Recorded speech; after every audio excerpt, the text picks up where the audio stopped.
Ito din Kia oh. Kia Sorento. Yan pala magkatabi lang eh. RAV4 tsaka Kia Sorento. Ang ganda oh. Ito bago tong Kia. Anong model tong Kia? 2022.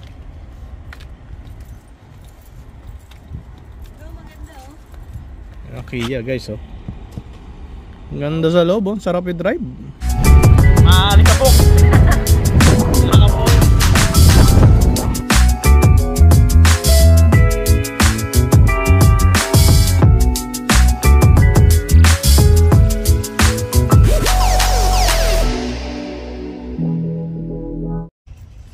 Hi guys, magandang hapon sa inyong lahat.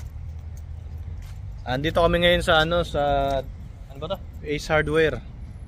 Galing kami doon sa Ace Hardware, may tinignan lang kami na gamit. Tapos nakita ko tong itong sa harap niya, ito. Ayan, yung doon sa harap. Alpotime Motors yan, Automall. Parang naisipan kong parang gusto ko magtingin ng sasakyan. Maganda dito guys, ang tawag dito, mga second hand, mga used car pero quality. Ha? May bala ka magpalit ng sasakyan? Tingnan tayo. Nakatingin na ako dyan guys nung dati pa, matagal na. Magaganda naman mga presyo at maganda yung mga quality ng sasakyan. Tingin tayo ulit ngayon. Siya guys oh, Alpotime Automall. Yung mga naka-parking na yan sa labas, mga for sale yan. So yung iba dyan halos bago pa. Ayan, pasok tayo sa loob. Ito sample oh. Ito, Nissan Patrol. So ayan, nakalagay din mga presyo.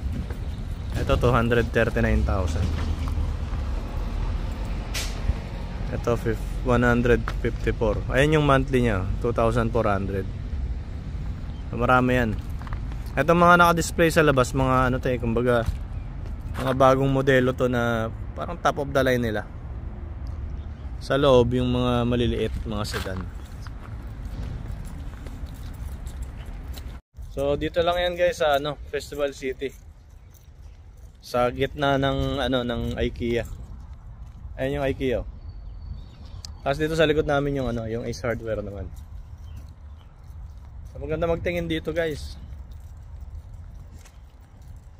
Tingin tayo ng mga presyo. Ang maganda rito sa Alpotime Motors, sa Automall, yung mga sasakyan hindi siya laspag talaga. Tapos may warranty silang binibigay. May 1 year, may 2 years. Ito naka-reserve na. Maganda na ito.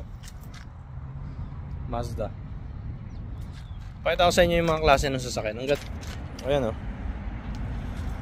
Makinis pa siya. Reserve. Anong model to? 2018. Mazda CX-3 2018. Ang ganda. Parang siya eh, almost brand new. Ang linis oh. Sarap iuwi eh. Ang dami niyan guys. Lahat yan for sale yan. Ito Honda Civic. Tignan nga natin kung magkano itong Honda Civic. 71,990. 1,100 per month. So model nito Honda Civic 2020. Ganda guys yung loob. Ganda talaga na ito. Pogi.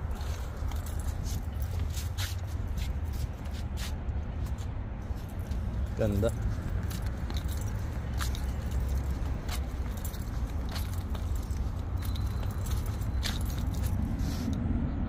Isa yan sa isa yan sa pangarap ko guys itong Honda Civic. So ito meron tayo dito sa kabila, Yaris yata ito. 57 lang siya. Yeah, Toyota Yaris 2022 guys bagong bago. 57. Ito rin 908 per month na lang siya. Yan, puro Yaris dito. Ito Nissan Sunny. Ito mura lang 39,990. 2020 model din. Ito Yaris. Ito maganda tong kicks Ito maganda tong kicks guys Nissan Kicks, maliit na SUV. Kano to? 54,990. 2020 model din. Ganda pa Ang kinis guys, parang brand new.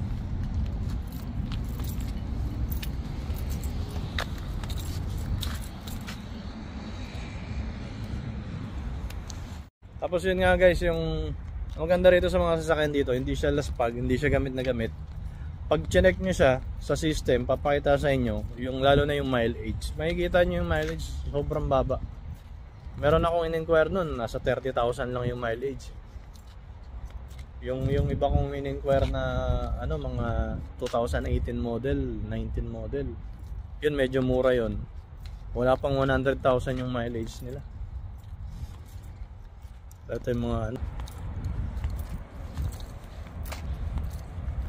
ito yung isa sa pinaka gusto ko rin na SUV, Honda. 86,000. Ganda nito. Ano yan guys, CR-V 2020 model siguro. Tingnan nga natin. Ganda nito. 2020 model na Honda CR-V. Ganda ng loob niyan guys.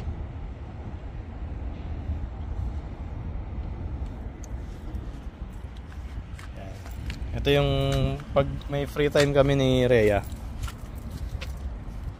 pag nag-detain ako ng sasakyan, yan. Isa yan sa talagang gusto ko talaga. Jeep. Magkano to? 154,000, 155.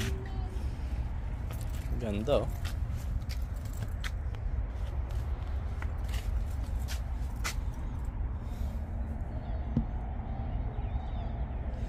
Nalo. Meron ding Range Rover. Ito Range Rover. Kaso wala ang presyo. Ganda nito Yayamanin 2018 model. Grabe ang kinis. Ang linis. Kung pwede lang buksan Land Rover.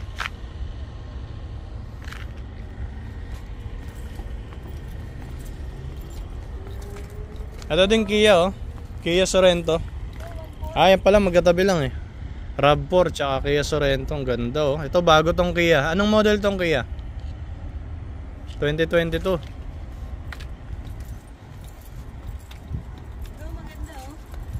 Ang Kia guys Ang ganda sa loob sarap i-drive.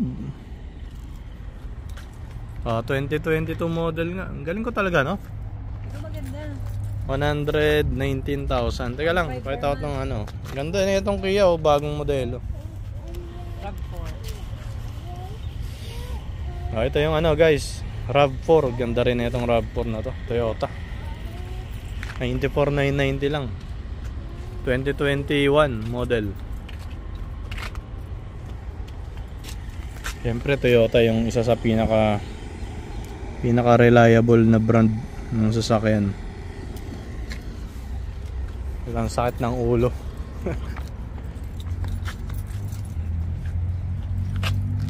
Ganda. Palitan na natin. Ganda nito. Bakit pa rin tayo sa loob? Kung may down payment. Hindi, actually nag-inquire na ako dyan dati. Hindi ko lang binlog. May mga dyan, may mga option ka kung ilang taon mo siya huhulugan. Tapos may mga down payment din sila para mag-less yung monthly mo. Oo. Yan yung mga nakalagay na monthly na yan. May parang down payment na yan kasama. Tapos parang 4 years yata siyang huhulugan. Tapos 1 year warranty siya. Sige na, pili ka na. Anong gusto mo dyan? Sarap magpalit sa akin. Baka magtampo yung Altima natin. Tapos ito pa lang mga titignan natin, puro SUV. Tingin tayo dun sa ano, yung mga sedan. May mga sedan dun na ano, tag 30,000 lang. Ito yung ano, ito naman yung area ng mga sedan. So ayan oh. Toyota Yaris 53,000. Puro ano to, Yaris tsaka Sunny. Sunny yata parang pinakamura oh. May nakita ko doon 30 plus lang. Ito ano to? Ito lang tong brand na to. Geely 55 lang oh. Ganda rin oh. Geely ba to? Geely. Ganda. Ganda ng mga bagong modelo ng sasakyan ngayon. Parang ang sarap i-drive talaga no? Parang mga computerized. Ito ano yata to? Camry ba to o Corolla? Corolla pala. 2022 Corolla.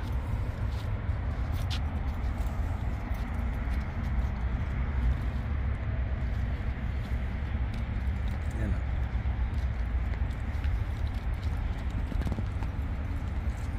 Ito ano to? Nissan. Ito yung bagong Sunny. Nissan Sunny bago. 57 o 800 lang guys yung monthly nyo rito. Ito Suzuki 700 lang yung monthly. Di ba? Ang kaya oh. Huwag ka na nagkakain sa McDo. Mas marami pa dito sa likod. Ay hindi pa. Parking area na pala yan. Dito lang pala tayo. Ito pa, ang dami pa mga sedan dito guys. Ay, parang nagko-close ng deal si kuya dun. Pang may benta na si kuya. Ito, Yaris hatchback. Kano to? 44 lang siya. 700 ang monthly.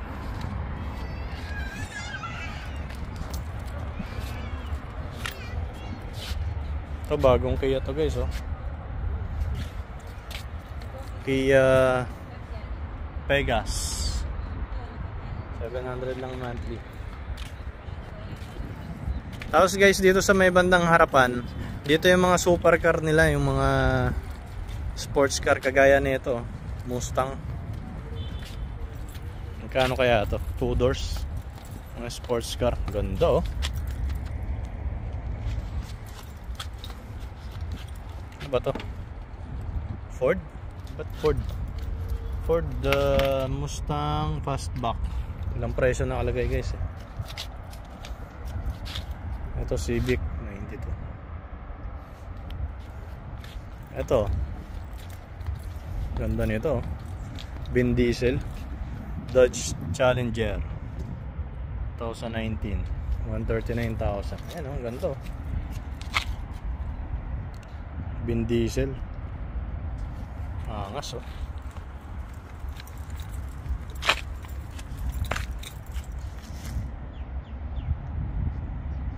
Ito guys, may nakita ko Altima. Anong modelo ba to? Altima yung sa amin eh, pero luma yun eh, 2012 model. Ito bagong Altima oh. Ay walang presyo. Antok na siya. 2017 model siya, 85,999. Halos wala namang pinagkaiba, ano lang. Paras din ng loob tsaka lock.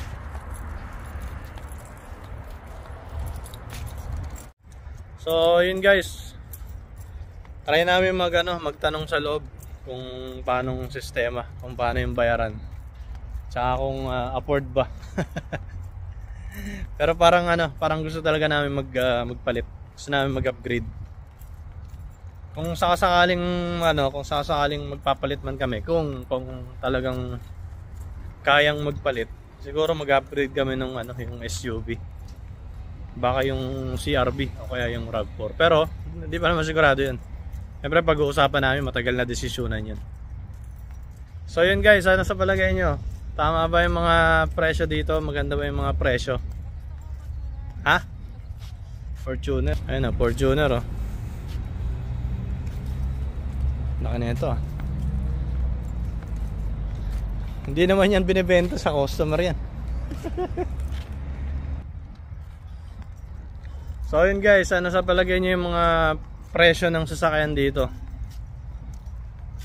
Mataas ba para sa used or tama lang?